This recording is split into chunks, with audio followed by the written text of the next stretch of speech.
construir um mundo ideal, onde ele é o ser mais perfeito, tudo que ele faz é porque foi uma reação, tudo que ele faz é porque ele foi provocado a agir daquela maneira, e é assim que ele vai atuar pro resto da vida. Tomara que ele mude, tomara que realmente ele faça uma terapia braba aí, que é difícil aceitar, é difícil, essas pessoas... Normalmente elas não chegam no consultório de terapia, elas não chegam, elas veem o mundo como um parque de diversão delas, as pessoas também são coadjuvantes da vida dela, do prazer dela, da explosão delas, ela sempre é a perfeita, todo o resto foi consequência. É bem característico do transtorno de personalidade narcisista, né? Não estou dizendo que ele é, porque você tem que fazer um diagnóstico mais profundo, mas tem muito análogo a, onde todos os outros são culpados, os meus erros são justificáveis e os outros não, né? Existe um grande complô contra mim, eu que sou o reizinho, eu que sou o perfeitinho e tudo mais. Lembrando que isso acontece com homens e com mulheres. E é a pobre menina lá que entrou nessa e sei lá quando vai sair, como vai sair, né? E como vai sair, porque ela realmente foi, não sei qual que é o ganho secundário que ela vê, talvez, estou do lado do dado, ou agora também está com medo, aquela história de se eu sair agora ele vai me destruir, entendeu? Sei lá, cara, inventa uma infecção aí vaginal e fala, ai meu Deus, não posso mais nheco e tal, preciso de um tempo, estou com brotoejas pela pele, né? Estou com psicossomático aqui, eu preciso de um tempo, vai se esquivando, sai pela esquerda, que nem a pantera cor-de-rosa, e quando ele menos perceber, você já saiu dessa, porque, meu, o que é aí que ela quer? Qual que é a promessa? Qual que foi a conquista aí? Tá? É uma pena, porque se sujeitou a tal situação aí, mas ambos aí precisam de terapia e vocês não sabem a inteligência emocional que essas pessoas têm, elas conseguem, cara, elas conseguem mapear quem são, tanto homens quanto mulheres, que são dependentes do transtorno de personalidade narcisista. Acredite, é chave e fechadura. O narcisista, o psicopata e tal, ele tem uma inteligência emocional ao qual ele consegue, cara, no meio da multidão, destacar quais são as pessoas que meio que se completam na sua fragilidade ou na sua situação de acreditar que, sabe, pode, consegue, tem um misto ali de admiração e ódio, e eles pinçam essas pessoas, sabe? E essas pessoas, elas têm dificuldade absurda de sair desse relacionamento. E a linguagem silenciosa ajuda demais você identificar esse tipo de pessoa.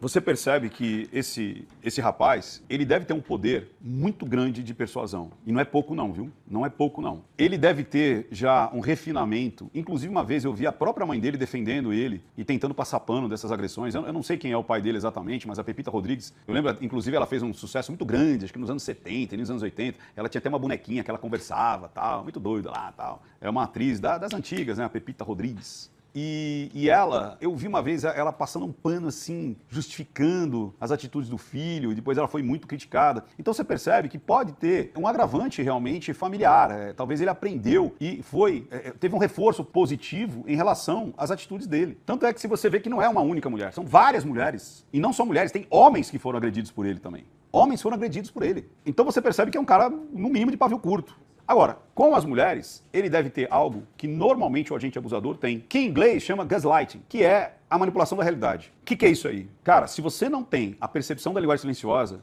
você cai dentro dela e você nem percebe. Eu considero, nas minhas pesquisas, nas minhas análises, cara, eu faço psicanálise há muitos anos, praticamente são, quer dizer, 15 anos de psicanálise, e antes disso eu já atendia também como programador de neurolinguagem, aí já tem mais de 20 anos. Pelos meus estudos, pela minha clínica, pela minha supervisão, inclusive em outros casos, eu criei 3 tipos de padrão onde tanto homens quanto mulheres caem e caem demais.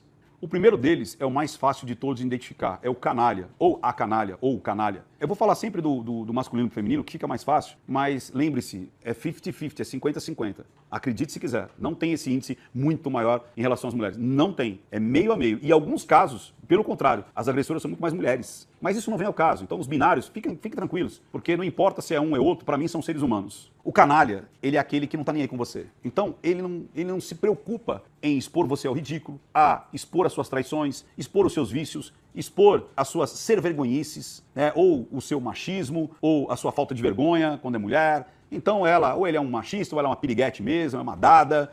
E é isso aí, você quer, aceita do jeito que eu sou. E eles preferem muito mais a farra, o jogo, o vício, do que a casa.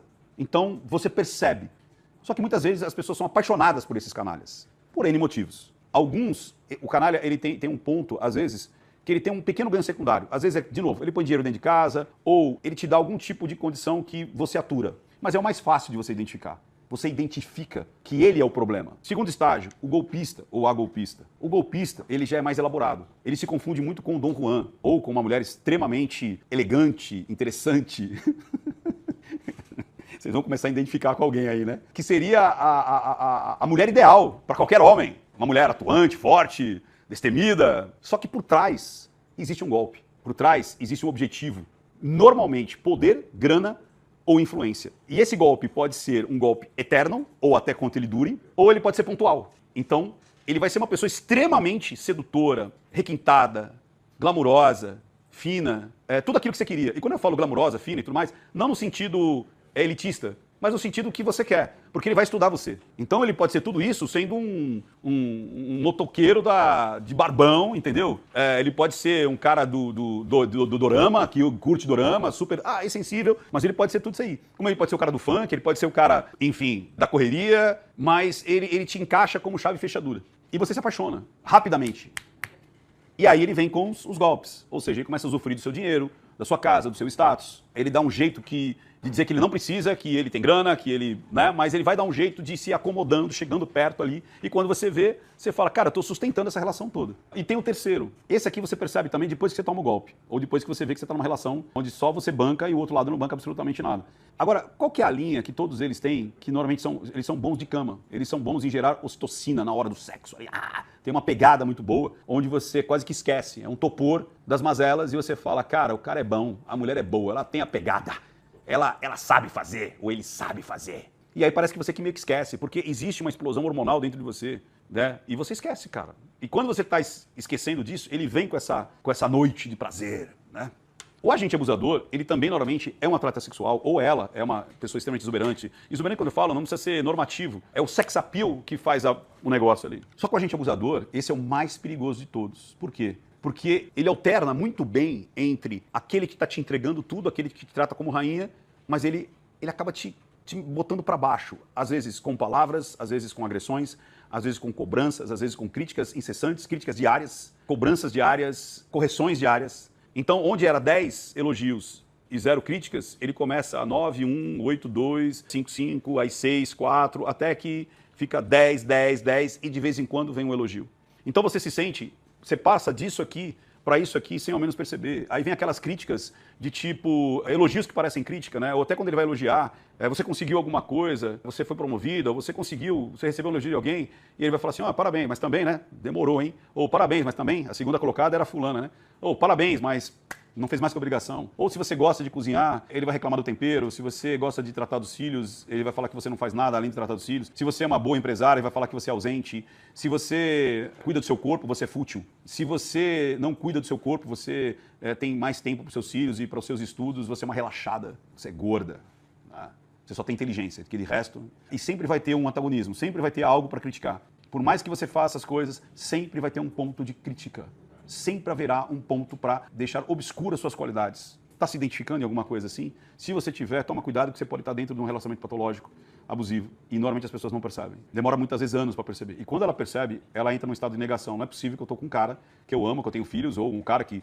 E eu estou nessa situação. E aí depois passa alguns anos de negação, achando que dá para reverter. E depois, quando realmente cai a ficha, você fala, e agora, como é que eu saio disso? E você não tem forças para sair. Porque você já está tão nessa dopamina e nessa ocitocina e que você não percebe as partes ruins. E ele consegue dosar como droga mesmo. Quando está terminando o efeito, ele vem lá e buf, te dá uma bomba de serotonina, dopamina e principalmente ocitocina, que vai te dar esse hormônio da ligação, principalmente com o sexo, e você acaba nessa gangorra, só que chega um ponto que você começa como a droga, né, você precisa de um estímulo muito maior, e você chega um ponto que você começa a não sentir mais isso. Mas isso já demorou muitos anos. E quando essa menina fala isso, e quando as pessoas que estão em volta identificam que ela estava decidida, e você vê que ela não estava tão decidida por conta de N motivos, e depois é de um cara que a gente já sabe do histórico dele, ela sozinha não vai sair disso. Escreva o que eu estou te falando, ela não vai conseguir sair disso, ou a gente sabe qual que é o resultado, que vai se repetir algumas coisas aí.